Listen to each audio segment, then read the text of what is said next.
ఎవర్ను మాట్లాడవే?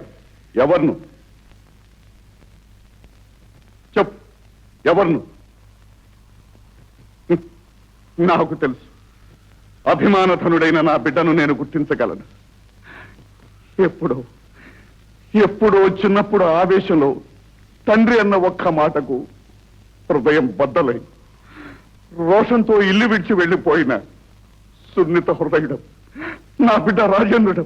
కాదు, నేను రాజేంద్రుడిని కాదు. కాదు, నేను మీ బిడ్డను కాదు. మీరు పొరపడుతున్నారు.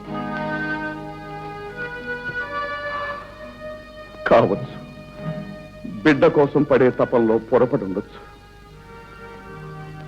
నన్ను క్షమించు. వస్తాను.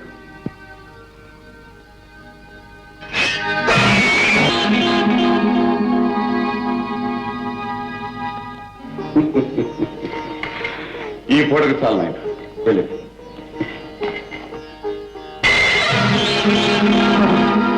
దొరికిపోయా, బయటపడ్డావు.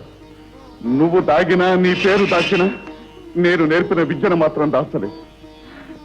నువ్వు నన్ను చూసి ఎత్తిపడుస్తూ విసిరిన మాటల వేడి, నీ చూపుల వాడి నేనప్పుడే గ్రహించాను. నువ్వు నా బిడ్డ, సందేహం లేదు. నువ్వు నా రాజేంద్రుడు. రాజేంద్ర, రాజేంద్ర,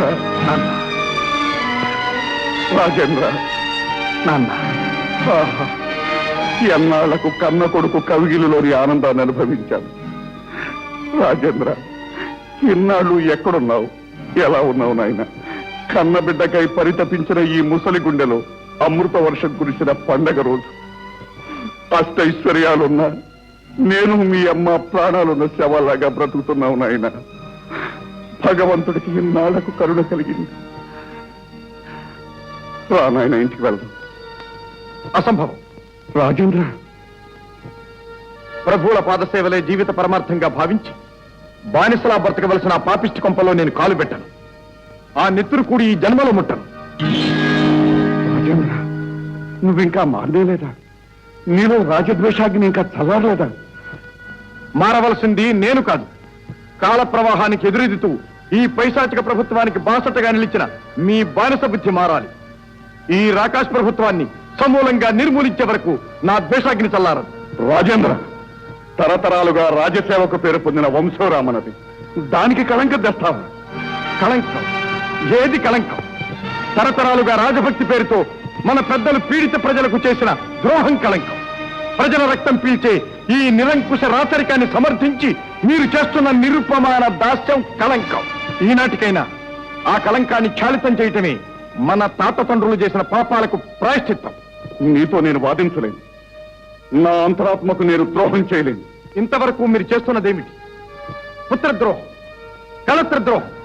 రాజభక్తి అనే మత్తుమందులో మీ అంతరాత్మ నోరు నొక్కి కన్న కొడుకుకై కలవరించే ఆ మాతృమూర్తికి మీరు మహాద్రోహం చేశారు. చేశాను. అందుకే నేను మారలేక, మమకారాన్ని చంపుకోలేక నిరంతర నరకయాత్ర అనుభవిస్తున్నాను.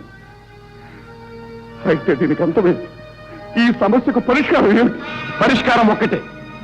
రాజభక్తి అన్న మాయాపాశంలో మీ అంతరాత్మను బంధించి తండ్రి కొడుకుల్ని వేరు చేసిన ఈ కృత్రిమ క్రూర రాజ్య వ్యవస్థ శాశ్వత నిర్మూలన. అప్పుడే మళ్ళీ మన కలయిక. అంతవరకు ఈ ఎడబాటు తప్పదు.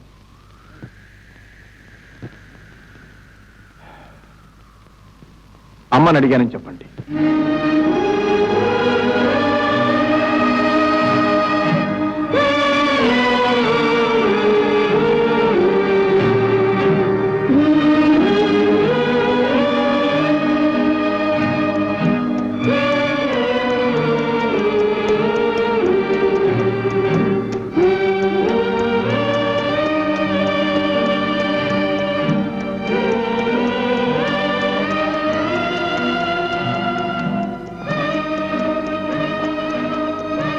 విన్నావా భాగ్యం? ఈనాటి విజయదశమి ఉత్సవాలను, వీర పోరాటాలన్నిటిలోనూ విజయుడు అజయుడైన ఒక వీరకిశోరాన్ని చూశాను.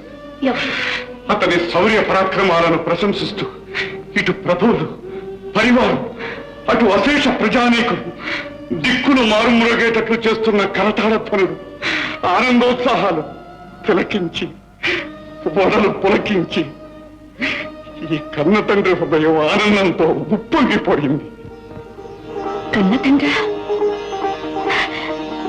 అంటే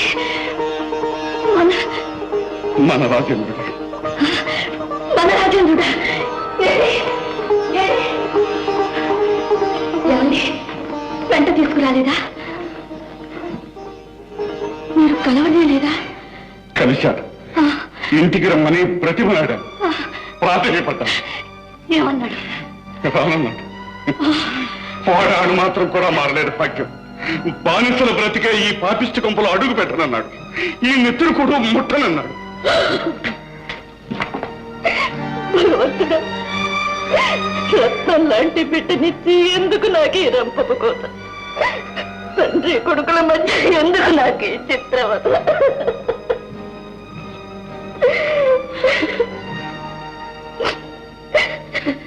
భాగ్యం, వాడు పోబోతూ ఆగి చెప్పిన ఆఖరి మాట ఏమిటో తెలుసా? అమ్మను అడిగానని చెప్పు అని.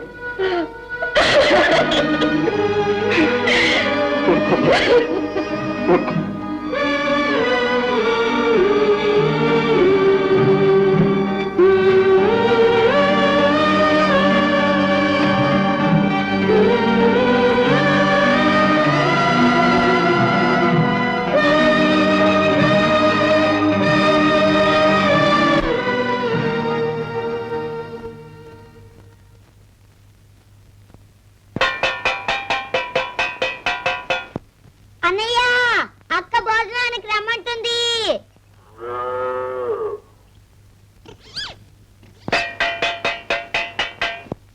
అన్నయ్య, అక్క భోజనానికి పిలుస్తుంది. అక్క, అన్నయ్య ఎంత పిలిచినా పలకటం లేదు. అలాగా, పద నేను వస్తా.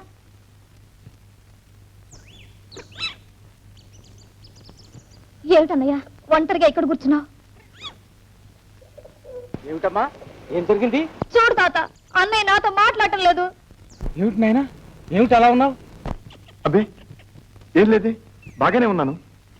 లేదు, ఏదో జరిగింది, నువ్వు దాస్తున్నావు. ఏదో దిగులుగా కూడా ఉన్నావు. బాబు, నీ మనసులో బాధ ఏమిటో మాతో చెప్పకూడదా? మనకెందుకు చెబుతాళ్లే తాత, మనం ఏమన్నా ఆర్చేవాళ్ళమా తీర్చేవాళ్ళమా? మనం తనకేమవుతామని. అంత మాట అనకమ్మా. తిరిగే ఈ అనాథను తెచ్చి కన్నబిడ్డలా పెంచి సొంత తండ్రినే మరిపింపజేసిన ఈ తాత, ఎండిపోయి మోడు వారిన ఈ జీవితాన్ని చిగురింపజేసి నాకు తోబట్టువులు లేని లోటు తీర్చిన ఈ చెల్లెలు, ఈ తమ్ముడు, ఇంతకంటే నాకు ఆత్మీయులు ఆదరించేవాళ్ళు ఎవరున్నారమ్మా? బాధ అనేది ఏదైనా ఉంటే మీతో చెప్పుకోక ఇంకెవరితో చెప్పుకుంటానమ్మా? మీరే నాకు దూరమైన నాడు ప్రాణమున్న శవం మా ఈ అన్నయ్య, ప్రాణమున్న శవం. అమ్మా, అమ్మా, ఏమిటమ్మా మీ సాహసాలు వేషాలు నాకేమీ అర్థం కావటం లేదు. నా కాళ్ళేమో లాగేస్తున్నాయి, గుండెమో దడదడని కొట్టుకుంటూ ఉంది. ఏమిటో నాకంతా అయోమయంగా ఉంది. ఏం చేయమంటావే? కన్ను మూసినా తెరిచినా ఆయనే కనిపిస్తున్నాడు. ఏమోనమ్మా, నాకు చాలా భయంగా ఉంది. మీ ప్రణయం ముదిరి ప్రళయంగా మారేటట్టుంది. అసలు రాజవంశం పేరు చెప్తేనే అగ్గి మీద గుగ్గిలల్లా ఆదిరి పడుతున్నాడు. ఇక మనం ఫలానాన్ని తెలిస్తే ముక్కలు ముక్కలుగా నరికి చెత్త చెత్తగా పచ్చడి చేసేస్తాడు. ఒకసారి మనసిచ్చి ఎలా మార్చుకొని. మీ జబ్బు నాకు పూర్తిగా అర్థమైపోయింది. మీరు బాగా ప్రేమలో పడిపోయారు. ఆ ప్రేమ కంటే దానికి వేసే మందు మరీ ప్రమాదంగా ఉంది. అడుగు. అయ్యో, నాకు చాలా భయంగా ఉంది. భయంగా ఉంటే నువ్వు వెళ్ళు. మరి మీరు? నేను తర్వాత వస్తాను, నువ్వు వెళ్ళు.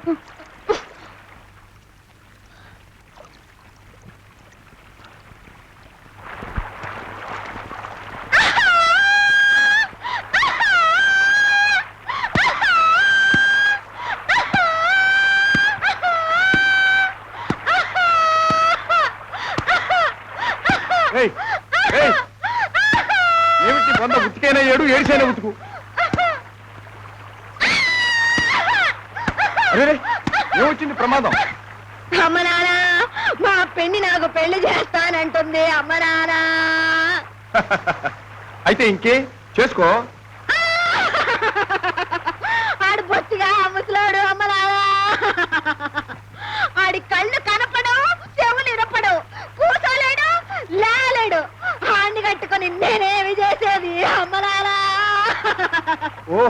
అదే సంగతి.